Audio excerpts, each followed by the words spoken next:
안녕하세요. 저는 올해 51세, 가전 설치업을 하는 김현수입니다. 22년간 성실하게 가정을 꾸려온 평범한 남자라고 생각했어요. 새벽 6시에 일어나 현장으로 출근하고, 저녁에는 딸과 아내를 위해 집에서 시간을 보내는 것이 제 일상이었습니다. 특별할 것 없는 중년 남성의 평범한 하루하루였죠. 하지만 제 인생이 그리 평범하지만은 않았네요. 작년 2023년 가을, 아내 윤정희에게서 알게 된 진실 하나가 저와 고3인 딸 지은이의 모든 일상을 뒤바꿔 놓았거든요. 22년이라는 긴 시간 동안 쌓아온 신뢰와 사랑이 한순간에 무너져 내리는 경험을 했습니다. 지금 돌이켜보면 그 징조들은 분명히 있었어요. 다만 제가 너무 둔감했거나 아니면 보고 싶지 않아서 애써 외면했던 것일지도 모르겠습니다. 그때의 일들을 차근차근 말씀드리려고 합니다. 2023년 9월 첫째 주 목요일이었습니다. 그날도 평소와 같이 새벽 6시에 일어나 현장으로 향했어요. 윤정이는 회사 격리직이라 오전 9시 출근이고, 딸 지은이는 고3이라 일찍 학교에 가야 했죠. 우리 가족의 평범한 아침 풍경이었습니다. 점심시간에 윤정이에게서 문자가 왔었어요. 오늘 퇴근 후에 친정에 들러야 한다고, 어머님이 몸이 안 좋으셔서 저녁 늦게 들어올 것 같다고 했습니다. 사실 장모님은 건강하신 편이었는데 가끔 이런 일이 있어서 특별히 의심하지는 않았어요. 그런데 그날 밤 10시가 넘어서 들어온 윤정이의 모습이 뭔가 달랐습니다. 평소보다 화장이 진했고 입고 나간 옷도 회사에 갈 때 입는 수수한 블라우스가 아니라 외출복 같은 느낌이었어요. 향수 냄새도 평소와 달랐고요. 그때 제 가슴 한편에서 뭔가 불편한 감정이 스쳤지만 그냥 친정에서 어머님 간병하느라 고생했겠거니 하고 넘어갔습니다. 그 이후로 매주 목요일마다 똑같은 패턴이 반복됐어요. 오전에는 친정 어머님 안부를 묻는 문자, 오후에는 늦게 들어간다는 연락, 그리고 밤 10시 넘어서야 귀가하는 윤정이. 처음 몇 번은 정말 장모님 때문인 줄 알았는데 한 달이 지나니까 이상하더라고요. 특히 옷차림이 계속 신경 쓰였습니다. 목요일에만 평소보다 1시간 일찍 일어나서 화장하고 옷을 골라 입는 시간이 길어졌어요. 회사 동료들과 저녁 약속이 있을 때도 그렇게 공들여 꾸미지 않았는데 말이죠. 한 번은 용기를 내서 물어봤습니다. 어머님이 많이 편찮으신지 제가 함께 가서 뵐까 하고요. 그런데 윤정이의 대답이 묘했어요. 괜찮다고, 그냥 어머님이 대화 상대가 필요해서 가는 거라고 했는데 그 순간 눈을 제대로 마주치지 못하더라고요. 22년 결혼 생활을 했으니 아내의 표정 변화 정도는 알 수 있었습니다. 뭔가 감추고 있다는 느낌이 강했어요. 하지만 그때까지도 저는 단순히 시어머니와의 관계에서 오는 스트레스 정도로만 생각했습니다. 딸 지은이도 눈치를 채기 시작했어요. 어느 날 저녁 윤정이가 또 늦게 들어왔을 때 지은이가 조심스럽게 물어봤거든요. 할머니가 정말 많이 아프신지, 엄마가 요즘 너무 자주 가시는 것 같다고요. 그 순간 제 마음속에서 뭔가 경보음이 울렸습니다. 고3인 딸까지 이상하게 생각할 정도라면 정말 뭔가 문제가 있는 게 아닌가 하는 의심이 들기 시작했어요. 그날 밤 잠자리에서 윤정이 옆에 누워있으면서 22년 동안 함께 살았던 시간들을 떠올렸습니다. 과연 제가 아내를 제대로 알고 있는 걸까? 이런 생각이 머릿속을 떠나지 않았어요. 그 이후로 저는 윤정이의 행동을 좀 더 주의 깊게 관찰하게 됐습니다. 2023년 10월 둘째 주, 또 다시 목요일이 되자 윤정이는 어김없이 같은 패턴을 반복했어요. 이번에는 제가 일부러 점심시간에 집 근처로 와봤습니다. 혹시 정말 친정으로 가는 건지 확인해보고 싶었거든요. 오후 1시경, 집 앞 골목에서 기다리고 있었는데 윤정이가 나오는 모습을 봤어요. 그런데 친정으로 가는 방향이 아니라 시내 쪽으로 향하더라고요. 뒤따라가고 싶었지만 오후 현장 일정이 있어서 그만둘 수밖에 없었습니다. 그날 밤 윤정이에게 자연스럽게 물어봤어요. 어머님은 어떠셨는지, 오늘은 일찍 오는 것 같다고요. 그런데 윤정이의 대답이 또 이상했습니다. 어머님이 갑자기 괜찮아지셔서 일찍 왔다고 하는데 말할 때 시선을 피하더라고요. 그때부터 저는 본격적으로 추적을 시작했습니다. 먼저 윤정이의 카드 사용 내역을 확인해봤어요. 다행히 가족 카드라 인터넷으로 조회가 가능했거든요. 목요일 오후 시간대의 결제 내역을 쭉 살펴보니까 친정 근처에서는 전혀 결제가 없었어요. 대신 시내 번화가 근처에서 카페나 식당 결제 기록들이 있었습니다. 차량 블랙박스도 확인해봤습니다. 윤정이가 주로 이용하는 우리 집 승용차 말이에요. 녹화 시간을 보니까 친정까지 가기에는 너무 짧았고 실제로는 시내 어딘가에서 시간을 보낸 것 같았어요. 하지만 이것만으로는 확실하지 않았습니다. 혹시 친정에 가기 전에 시내에서 장을 보거나 개인적인 일을 본 것일 수도 있잖아요. 딸 지은이와도 대화해봤습니다. 할머니가 요즘 많이 편찮으신지 지은이도 한번 같이 가볼까 하고요. 그런데 지은이의 대답이 충격적이었어요. 지난주에 할머니께 전화드렸는데 멀쩡하셨다고, 엄마가 온 적도 없다고 하셨다는 거예요. 그 순간 제 머릿속이 하얘졌습니다. 22년 동안 한 번도 거짓말을 한 적이 없던 아내가 매주 목요일마다 저와 딸에게 거짓말을 하고 있었던 거예요. 그럼 윤정이는 도대체 어디서 무엇을 하고 있었던 걸까요? 그날 밤 잠을 이룰 수 없었습니다. 옆에서 평온하게 잠든 윤정이의 얼굴을 바라보면서 과연 이 사람이 제가 알던 그 사람이 맞나 하는 생각이 들었어요. 가슴 한쪽이 먹먹해지면서 숨이 제대로 쉬어지지 않았습니다. 다음 날 아침, 윤정이가 평소와 다름없이 아침 준비를 하는 모습을 보면서 더욱 혼란스러웠어요. 어떻게 이렇게 자연스럽게 행동할 수 있는 건지, 22년의 결혼 생활이 정말 아무것도 아니었던 건지, 그때 제 마음속에는 두 가지 감정이 교차하고 있었습니다. 하나는 제가 잘못 생각하고 있는 것일지도 모른다는 희망이었고, 다른 하나는 더 이상 모른 척할 수 없다는 절망감이었어요. 결국 전문가의 도움을 받기로 결심했습니다. 혼자서는 더 이상 진실을 밝혀낼 수 없을 것 같았거든요. 2023년 10월 셋째 주 금요일 저녁이었습니다. 회사 동료이자 20년 지기 친구인 민구와 퇴근 후 술을 마시고 있었어요. 사실 요즘 윤정이 때문에 신경이 쓰여서 누군가와 이야기하고 싶었거든요. 하지만 아내를 의심한다는 말을 쉽게 꺼낼 수는 없어서 그냥 평범한 일상 이야기를 나누고 있었습니다. 그런데 민구가 갑자기 조심스럽게 말을 꺼내더라고요.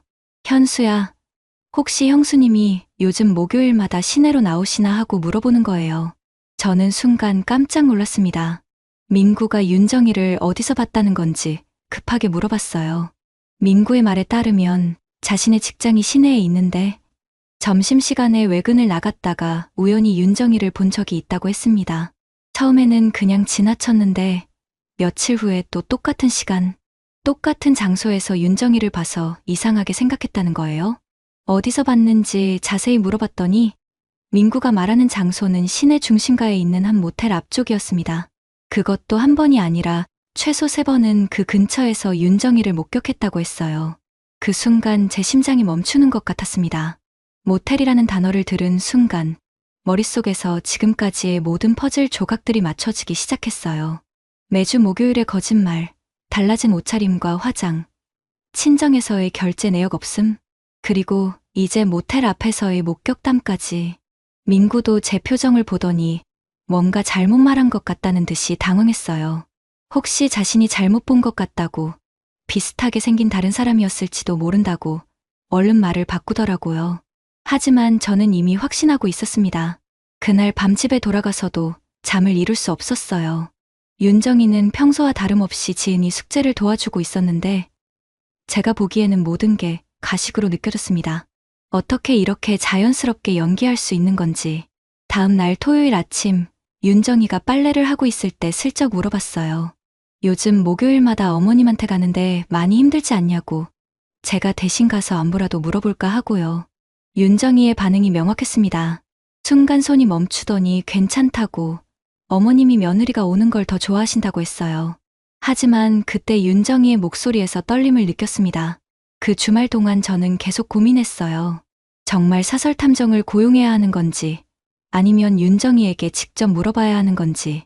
하지만 만약 제가 틀렸다면 22년 결혼 생활에 돌이킬 수 없는 상처가 날 수도 있었어요. 월요일 아침, 결국 결심을 했습니다. 인터넷에서 사설 탐정 업체를 찾아보기 시작했어요. 평생 이런 일을 할 거라고는 상상도 못했는데 제가 직접 탐정 사무소에 전화를 걸고 있더라고요. 전화를 받은 직원에게 상황을 설명할 때 목소리가 떨렸습니다. 22년 결혼 생활이 정말 거짓말이었던 건지 이제 확실하게 알아볼 시간이 온 거예요. 그때 제 마음속에는 두려움과 분노, 그리고 이상하게도 약간의 안도감까지 섞여 있었습니다. 마침내 이 답답한 의욕에서 벗어날 수 있겠다는 생각이 들었거든요. 진실이 무엇이든 말이에요. 2023년 10월 마지막 주 화요일, 강남에 있는 한 사설 탐정 사무소를 찾아갔습니다. 사무실 문을 열고 들어가면서 이런 곳에 제가 앉아 있을 줄은 꿈에도 몰랐어요. 50대 중반으로 보이는 탐정이 친근하게 맞아주면서 상황을 자세히 들어보더라고요. 22년 결혼 생활, 매주 목요일의 거짓말, 모텔 앞 목격담까지 모든 걸 털어놨습니다. 탐정은 경험이 많은 사람답게 차분하게 설명해 줬어요. 이런 케이스는 일반적이라고 보통 3주 정도면 확실한 증거를 확보할 수 있다고 했습니다. 비용은 주간 80만 원, 3주면 총 240만 원이었어요. 제가 한 달 벌이의 절반이 넘는 금액이었지만 진실을 알기 위해서는 어쩔 수 없었습니다. 계약서에 서명하면서 손이 떨렸어요. 정말 이 길로 가는 게 맞는 건지 돌이킬 수 없는 강을 건너는 기분이었거든요. 첫 번째 추적이 시작된 건 그 주 목요일이었습니다. 탐정에게서 실시간으로 문자가 오기 시작했어요. 오후 1시 32분, 대상이 집에서 나옴. 1시 47분, 시내 방향으로 이동 중. 2시 15분, 목적지 도착 모텔 앞 주차장. 그 순간 제 가슴이 철렁 내려앉았습니다. 민구가 말했던 바로 그 모텔이었어요. 그것도 혼자가 아니라 50대 중반의 남성과 함께 들어갔다고 했습니다. 탐정은 사진도 찍었다고 했는데 당장 보고 싶다가도 무서워서 참아달라고 할 수가 없었어요. 오후 4시 20분, 대상이 모텔에서 나와서 근처 카페로 이동. 5시 10분, 남성과 헤어진 후 집 방향으로 출발. 그날 윤정이는 평소와 같이 밤 10시가 넘어서 들어왔습니다. 집에 들어온 윤정이를 보는 제 마음이 복잡했어요. 어떻게 이렇게 태어날 수 있는 건지. 지은이에게는 할머니가 많이 편찮으셔서 늦었다고 하더라고요. 22년을 같이 산 아내가 이렇게 자연스럽게 거짓말하는 모습을 보니까 소름이 돋았습니다.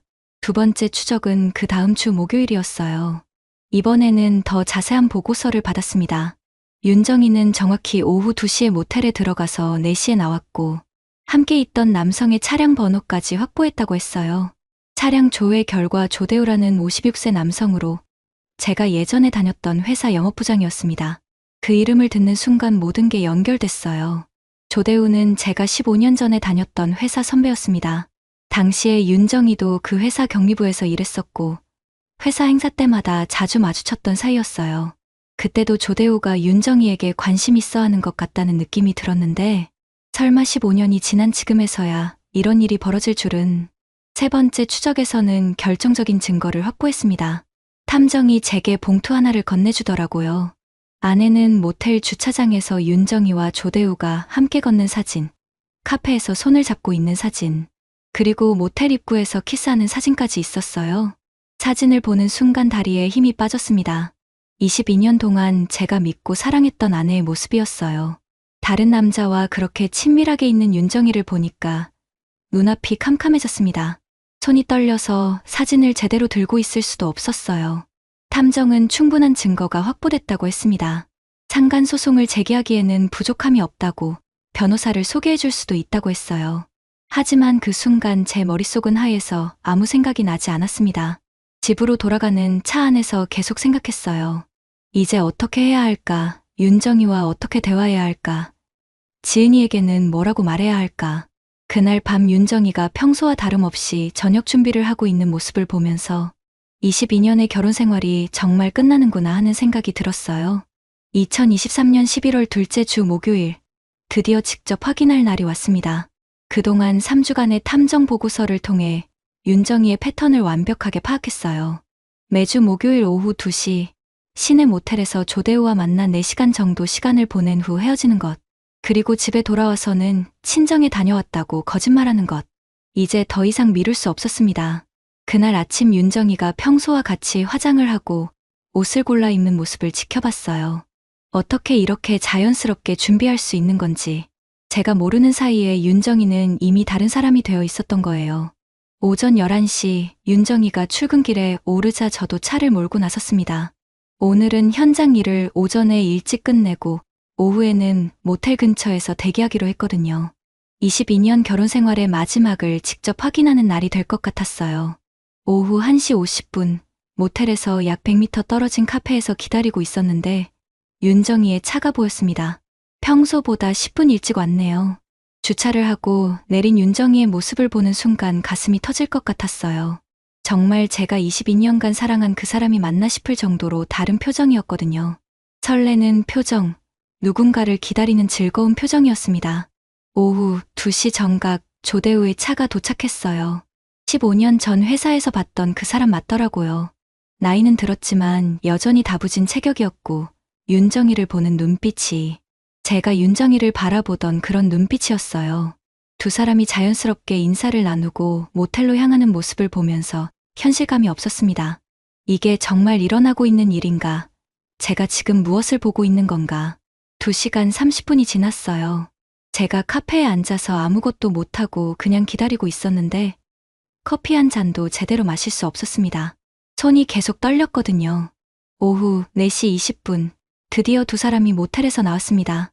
그들은 근처 카페로 이동해서 차를 마시며 이야기를 나누더라고요. 저는 차 안에서 그 모습을 지켜봤는데 윤정이가 조대우의 손을 잡고 웃는 모습을 보는 순간 더 이상 참을 수 없었습니다. 차에서 내려서 카페로 향했어요. 문을 열고 들어가는 순간 윤정이와 조대우의 시선이 저와 마주쳤습니다. 윤정이의 얼굴이 순간 하얘졌고 조대우는 당황한 표정으로 일어났어요. 그때 제 입에서 나온 첫 마디가 기억납니다. 윤정이에게 물어봤어요. 어머님은 안 계셨냐고, 친정에 가셨다면서 왜 여기 있느냐고요. 윤정이는 아무 말도 못하고 그냥 저를 바라보기만 했습니다. 조대우는 상황을 모면해 보려고 뭔가 변명을 하려고 했지만 저는 그의 말을 듣고 싶지 않았어요. 카페 안이 조용해졌습니다. 다른 손님들도 우리 쪽을 쳐다보고 있었어요. 윤정이가 떨리는 목소리로 말했습니다. 미안하다고, 설명할 수 있다고. 하지만 그 순간 저는 더 이상 들을 수 없었어요. 22년간 쌓아온 모든 신뢰가 한순간에 무너지는 소리가 들렸거든요. 그 자리를 나오면서 윤정이가 뒤따라 나왔지만 저는 차에 타고 그냥 집으로 향했습니다. 손이 떨려서 제대로 운전을 할 수도 없었는데 어떻게 집까지 왔는지도 기억이 안 나요. 집에 도착해서 거실 소파에 앉아 있는데 22년의 결혼 생활이 끝났다는 실감이 들었습니다. 그날 밤 11시가 넘어서야 윤정이가 집에 들어왔습니다. 평소보다 1시간 늦었어요. 아마 조대우와 상황을 정리하고 온 것 같았는데 들어오면서부터 눈이 빨갛게 부어 있었습니다. 저는 거실 소파에 앉아서 그냥 기다리고 있었어요.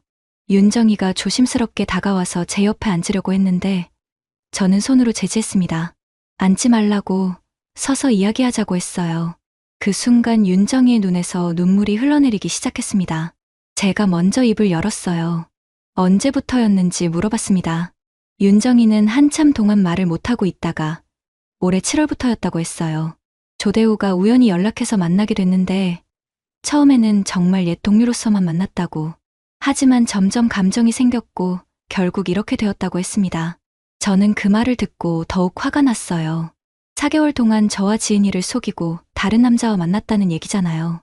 매주 목요일마다 친정에 간다고 거짓말하면서 실제로는 모텔에서 불륜을 저지르고 있었던 거예요. 왜 그랬냐고 물어봤더니 윤정이의 대답이 더욱 충격적이었습니다. 자신이 외롭다고, 저는 일에만 집중하고 자신에게는 관심이 없다고 하더라고요. 조대우는 자신을 여자로서 대해주고 소중하게 여겨준다고, 저와는 다르다고 했어요. 그 말을 듣는 순간 머리가 하얘졌습니다. 22년 동안 가족을 위해 새벽부터 밤늦게까지 일했던 제가, 가정을 지키기 위해 온 힘을 다했던 제가 관심이 없었다고요? 지은이 교육비며 생활비며 모든 걸 책임지기 위해 얼마나 힘들게 살아왔는데 그때 지은이가 방에서 나왔어요. 아마 저희 목소리가 컸던 것 같아요. 지은이가 무슨 일이냐고 물어봤는데 윤정이는 아무것도 아니라고 방으로 들어가라고 했습니다. 하지만 고3인 지은이도 상황을 어느 정도 눈치챈 것 같더라고요. 지은이가 다시 방으로 들어간 후 저는 윤정이에게 마지막으로 물어봤습니다. 앞으로 어떻게 할 거냐고, 조대우를 택할 거냐, 가족을 택할 거냐고요. 윤정이는 한참 동안 울기만 했어요. 그리고 조대우와는 정리하겠다고 다시 예전처럼 살자고 했습니다. 하지만 저는 이미 마음을 정했어요. 4개월 동안 매주 다른 남자와 모텔에서 시간을 보낸 사람을, 22년간 쌓아온 신뢰를 배신한 사람을 다시 믿을 수는 없었습니다. 더군다나 지금까지도 진심으로 사과한다기보다는 자신만의 변명에 급급해하는 모습을 보니까 더욱 실망이 컸어요. 그날 밤 저는 별실에서 잠을 잤습니다. 윤정이는 주방에서 계속 울고 있는 소리가 들렸지만 더 이상 위로할 마음도 생기지 않았어요. 22년의 결혼 생활이 정말 끝이 나는구나 하는 생각뿐이었습니다. 다음 날 아침 윤정이가 지은이 도시락을 싸주면서 평상시처럼 행동하려고 노력하는 모습을 봤어요. 하지만 지은이도 눈치를 챈 것 같았고 집 안 분위기가 완전히 달라져 있었습니다. 그날부터 저는 본격적으로 이혼과 상간소송을 준비하기 시작했어요. 그 다음 주 월요일, 저는 변호사 사무실을 찾았습니다. 인터넷에서 가사 전문 변호사를 찾아서 상담 예약을 잡았어요.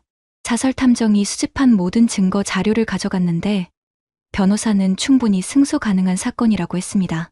상간 소송과 이혼 소송을 동시에 진행할 수 있다고, 위자료는 3천만 원 정도 받을 수 있을 것 같다고 했어요. 변호사 비용은 착수금 500만 원에 성공보수 20%였습니다. 적지 않은 금액이었지만 정의를 구현하기 위해서는 어쩔 수 없었어요. 그 주 내내 윤정이는 저에게 사과하고 용서를 구했습니다. 조대우와는 완전히 정리했다고, 다시는 연락하지 않겠다고 했어요. 하지만 저는 이미 마음을 굳혔습니다. 4개월 동안 계속된 배신을 하루아침에 용서할 수는 없었거든요. 특히 지은이를 생각하면 더욱 화가 났어요. 고3인 딸이 대학 입시를 앞두고 있는 중요한 시기에 엄마가 다른 남자와 불륜을 저지르고 있었다니. 만약 지은이가 이 사실을 알게 된다면 얼마나 충격받을지 생각하니까 가슴이 아팠습니다. 지은이에게는 어떻게 설명해야 할지도 고민이었어요. 결국 조심스럽게 이야기했습니다. 엄마 아빠가 잠시 떨어져서 지내기로 했다고. 지은이는 신경 쓰지 말고 입시 준비에만 집중하라고요. 지은이는 왜 그러냐고 물어봤지만 자세한 사정은 나중에 말해주겠다고 했어요. 그 주 금요일 변호사를 통해 조대우에게 내용 증명을 발송했습니다. 상간 소송을 제기할 것이라는 통보였어요.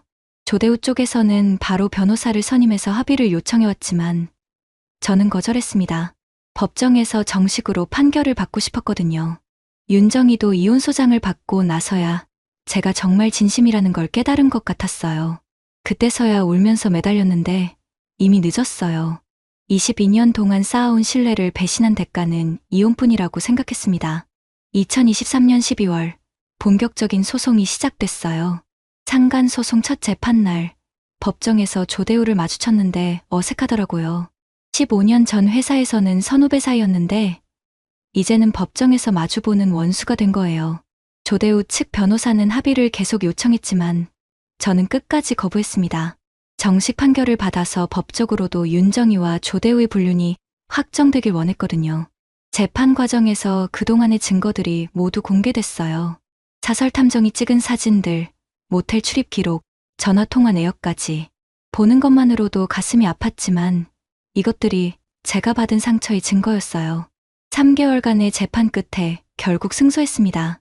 조대우는 위자료 3천만 원을 지급하라는 판결을 받았고 윤정이와의 이혼도 성립됐어요.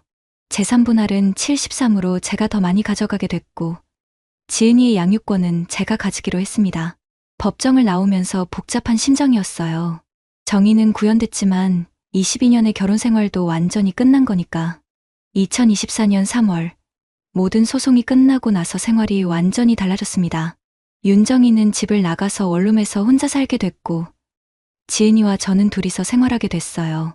조대우로부터 받은 위자료 3천만 원은 지은이 대학 등록금으로 쓰기로 했습니다. 처음에는 지은이가 많이 힘들어했어요. 엄마가 왜 집을 나가야 하는지, 왜 부모님이 이혼해야 하는지 이해하지 못했거든요. 결국 지은이가 성인이 된 후에 모든 진실을 말해줬는데 충격을 받으면서도 제 결정을 이해해준다고 했습니다. 직장에서도 소문이 났어요. 아무래도 소송 과정에서 여러 사람들이 알게 됐는데 처음에는 시선이 부담스러웠습니다. 하지만 대부분의 동료들이 제 편을 들어줘서 위로가 됐어요. 특히 민구는 계속해서 힘이 되어줬습니다.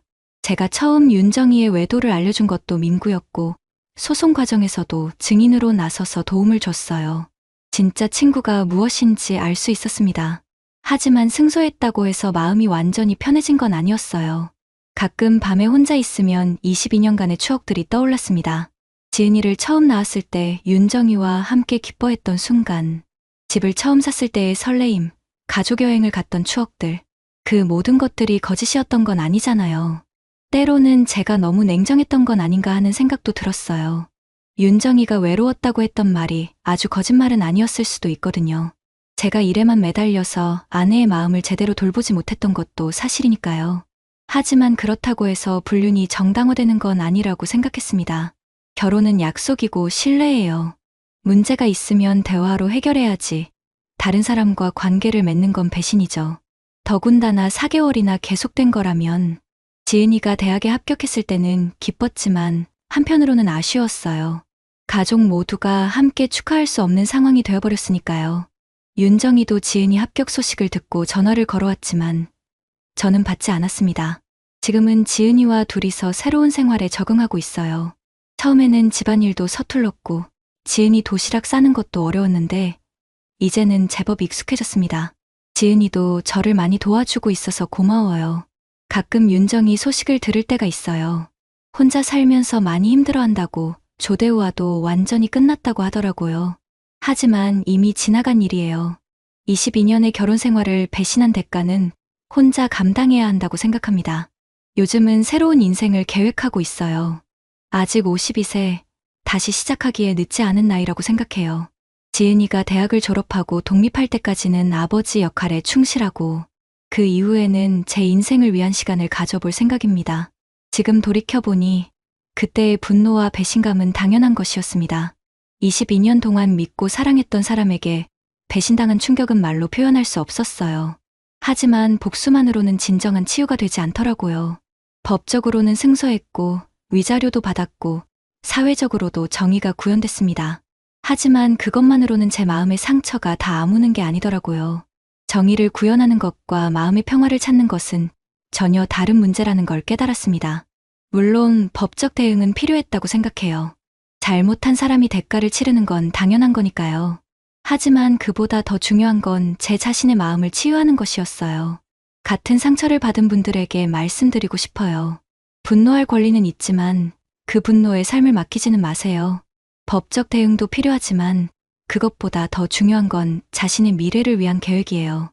제가 선택한 건 차가운 복수였지만 이게 모든 분들에게 정답은 아닐 거예요. 각자의 상황에 맞는 최선의 선택이 있을 테니까요. 다만 한 가지 확실한 건 배신당한 상처에서 벗어나 새로운 인생을 시작할 수 있다는 것입니다. 저처럼 52세에도 다시 시작할 수 있어요. 중요한 건 과거에 매몰되지 않고 앞을 바라보는 것이에요. 지금 이 글을 보시는 분들 중에 비슷한 상황에 계신 분이 있다면 혼자 견디려 하지 마세요. 전문가의 도움을 받으시고 신뢰할 수 있는 사람들과 이야기하세요. 가장 중요한 건 자신을 사랑하는 것입니다. 배신당했다고 해서 자신의 가치가 떨어지는 게 아니에요. 오히려 이런 시련을 통해 더 강해질 수 있어요. 22년의 결혼 생활은 끝났지만 제 인생은 계속됩니다. 지은이와 함께 새로운 추억을 만들어가고 있고 언젠가는 다시 사랑할 수 있는 날도 올 거라고 믿어요. 상처도 사랑도 모두 인생이니까요. 구독자님들, 오늘 사연 댓글로 공유해 다른 분들과 함께 의견 나눠보세요. 저도 읽어보며 소통하겠습니다.